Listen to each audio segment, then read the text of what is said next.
My brothers and sisters, something amazing happens next.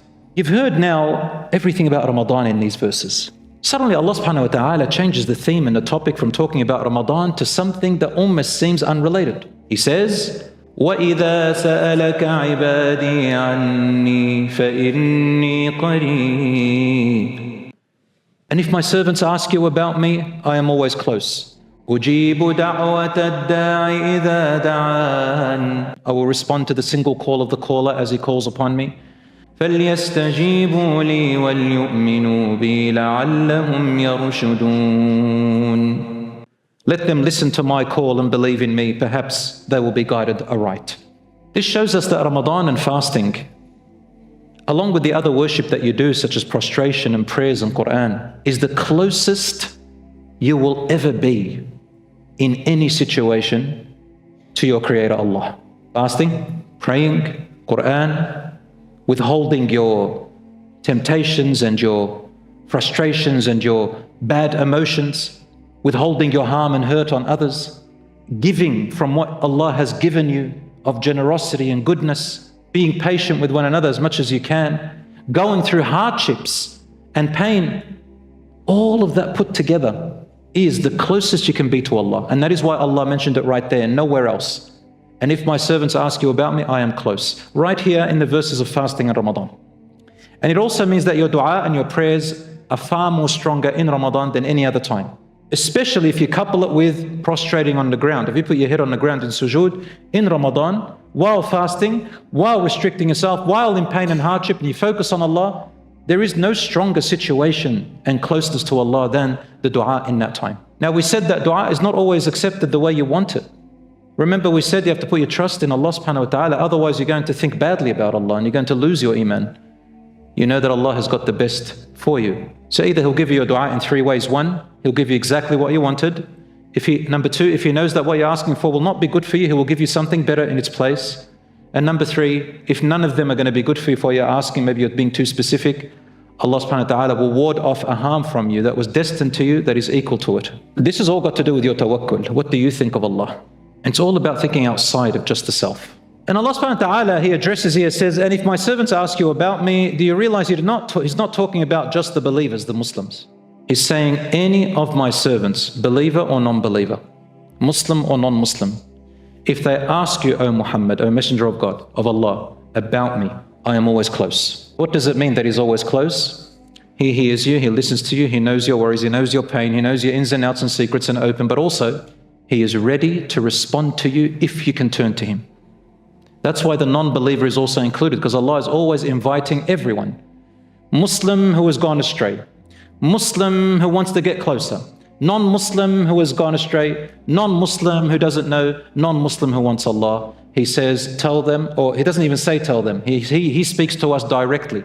Moves away from the third person approach to the first person. Indirect through Muhammad sallallahu alaihi wasallam, and then Allah speaks directly to you. And it's the only verse where this occurs. Nowhere else. Usually Allah will say, if they ask you about me, tell them this. If they ask you this, tell them that. In this verse is the only verse in the whole Quran where when Allah says, if they ask you, He doesn't say tell them. He says, I am. So He changes it from using a messenger to directly talking to you, because a close person doesn't need to use a messenger. He talks directly to you. And Allah is close. Even the disbeliever, Allah mentions them in the Quran, giving an example saying, and when they sail in the sea and everything is sweet and sound and the breeze is going in their way and they feel safe, suddenly night falls and the waves start to rise like mountains and canopies above them, and then the storm hits them and they don't know what's going to happen to them, and they say, oh our Lord, if you take us out of this, we will surely respond to you. And when Allah saves them, some of them are lukewarm. They start betraying their promise to Allah. And Allah's talking about the disbelievers here.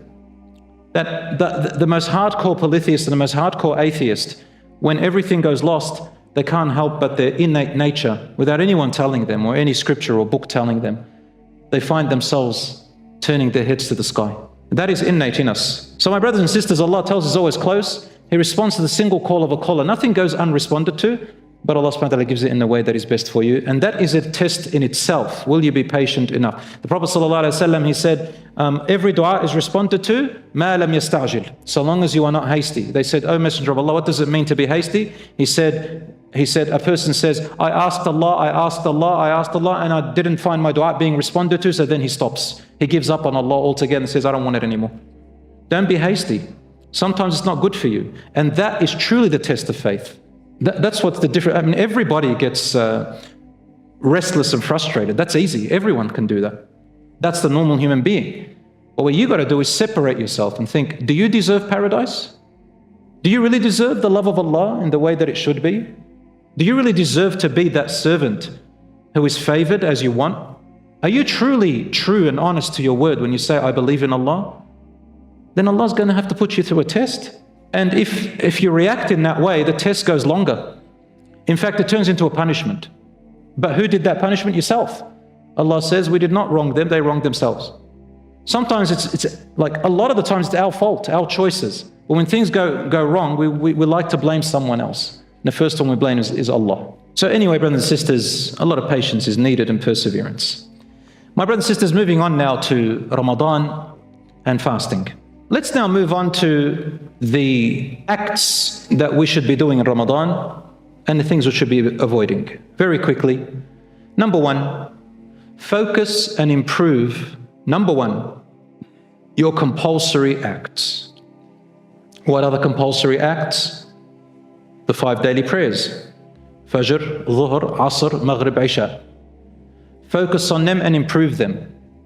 Your fasting is a compulsory act. Focus on that and improve it. Any other fard, obligations that you know Allah put on us, focus on them first. There are only a number of them. They're not many. But why did we start there? Because our Creator Allah told us in the Hadith al-Qudsi, the hadith which is from Allah, said to the Prophet, peace be upon him, he said, there is nothing, Allah says, there is nothing more beloved to me than the compulsory acts which I commanded my servant to do. So now we know why Allah commanded us obligations. It's because they're the most beloved to Him and the best for you. And Allah usually says to us in the Quran, whenever a commandment comes by, He says, لَوْ كَانُوا يَعْلَمُونَ, if only they knew. But when you study and ask, and you let go of the preconceived notions and things that are holding you back, you stop being so prejudiced, just let go and just listen. Try to be patient to learn.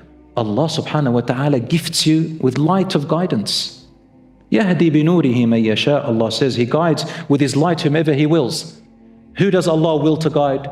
The ones who are animable, meaning enabled, or those who want the guidance, those who are set up for the guidance, those who clear their hearts to want the guidance, not those who hold a brick wall and just want to be stubborn and complain and argue, or let their desires talk.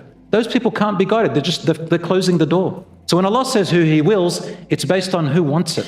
So the fasting of Ramadan, we focus on the compulsory acts. Then what do? Number 2, then focus on staying away from the major sins. Major sins are any sins which are attached to a punishment. Most of us know what they are. If you have still major sins which you are stuck with, let this Ramadan be a time where you take a break from it. And hopefully by the end of it, you will be stronger. You get a head start to continue, where the effort will be a little bit less than it was before. Number 3, increase wherever you can, however much portion you can. I'm not telling you to be a super Muslim, but increase voluntary good deeds a little bit more than what you used to do. For example, let's use an easy one that everyone can do, the sunnah prayers, the little prayers that we pray alongside the compulsory prayers. For example, Fajr has 2 sunnahs before. You don't have to pray them, but if you pray them, you're rewarded. The Dhuhr has how many before? How many sunnahs before Dhuhr? 4. How many after it? 2. In the Hanafi school of thought, before Asr, how many? 4. And they're also voluntary. In the Maghrib, how many after it?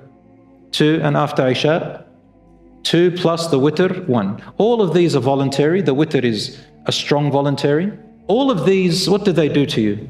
They do 2 main things. Number 1, They get you closer to Allah in a way the compulsory ones don't, because you kind of own them. They're your choice.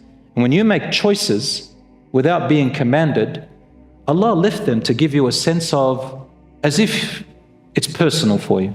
Number two, the sunnahs and the voluntary prayers, turaqqa', it patches up the compulsory prayers they didn't do so well. So it patches up. On the Day of Judgment, Allah says, bring me His prayer, and Allah looks at your compulsory prayers, and they're broken up.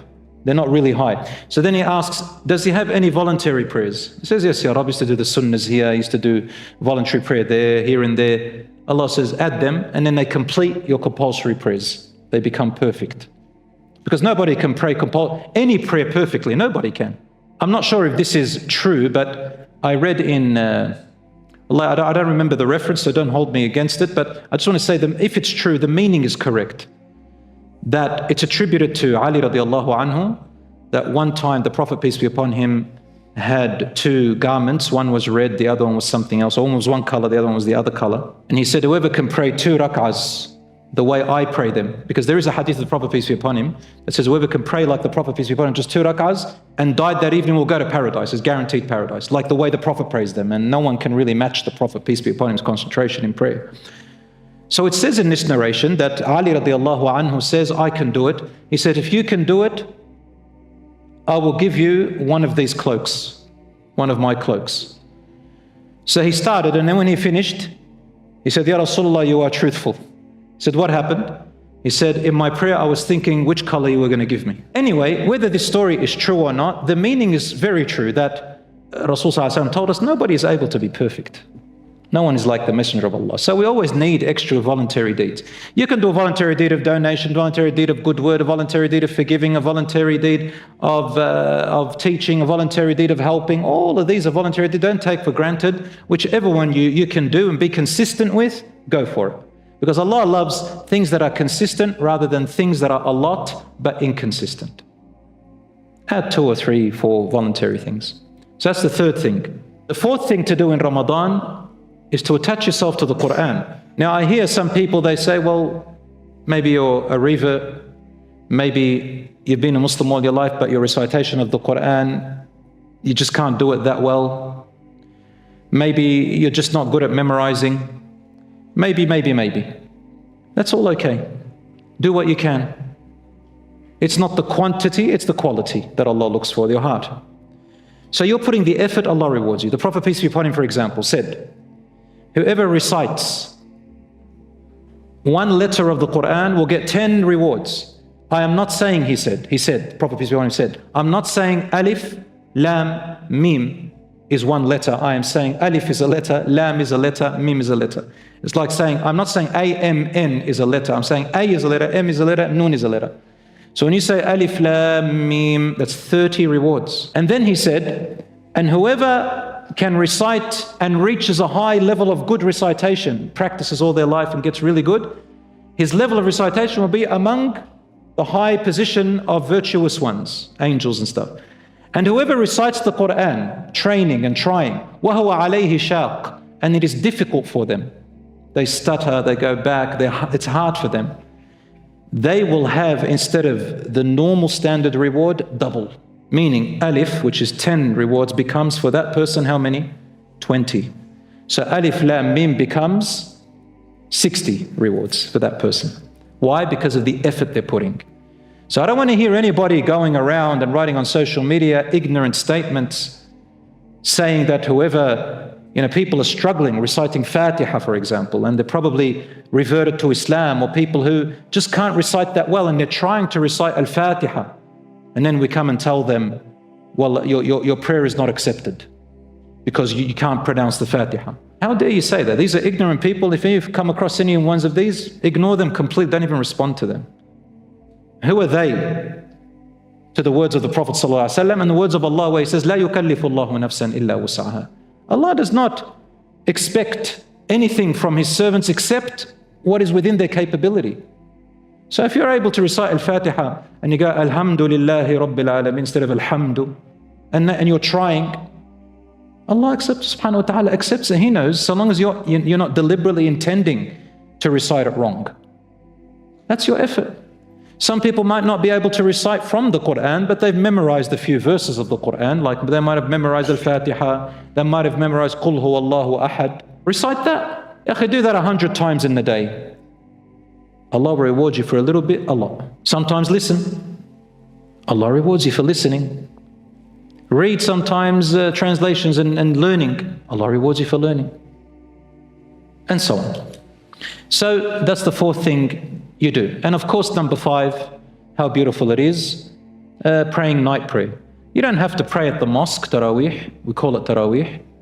But we like praying at the mosque because this is once in our year, we get to come and feel the energy and the energy of the Muslims and the coming together, the lovely Quran. We feel a unity. Some of us get lazy at home. That's the only reason we come to the mosque. Otherwise, if you want to pray at home as well and you feel a bit more khushu' and spiritual connection alone, some people like to be alone. They feel it more when they're alone. I sometimes am like that. I don't always pray in the mosque Taraweeh.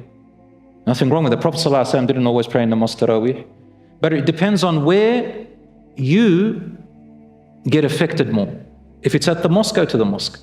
If it's at home, it's at home. And nobody has the right to point their finger at anyone else, oh, I wasn't at the mosque. Don't ever try to be super Muslims and try to show that you're flexing. Don't ever flex. You'll lose your rewards. So brothers and sisters, that's the most beautiful thing. Now, I want to say something about food. Ramadan is about anything but food. That's like swearing at people these days. Ramadan is about anything but food. What are you talking about? It's all about the food and the coming together. No, it's not. No, it's not. It's not about Allah telling you, don't eat, because when you come to do iftar, it's going to be such a celebration. Is that what Ramadan is for? So we can no. We celebrate on Eid. But when you do break your fast, be humble with your breaking of your fast. First of all, it's unhealthy for you. If you eat too much, you'll not be able to concentrate on your prayers and so on. Be humble and be simple. And don't be wasteful as much as you can. And don't put pressure on your mothers and your wives and your children or whoever is the cook in the house or the husband, or whoever it is. Don't put that pressure on them like it's the end of the world if they don't make the food that you wanted. But it is a celebration, truly, that when we break our fast, what are we actually celebrating? We're not celebrating the fact that we're eating, because that's your choice not to eat. You're following Allah. But it's celebrating the fact that you went through an act of worship that is of a high degree, and that's in the bag for you, alhamdulillah. So a believer celebrates the hereafter. They celebrate the achievement that brings them closer to Allah. They don't celebrate worldly things as much as the spiritual things. And the second celebration the Prophet, peace be upon him, said is when you meet Allah. Lis-sa'imi farhatan. The fasting person has 2 celebrations. One when they break their fast, and the other one is when they meet their Creator, Allah. So there is a promise for them.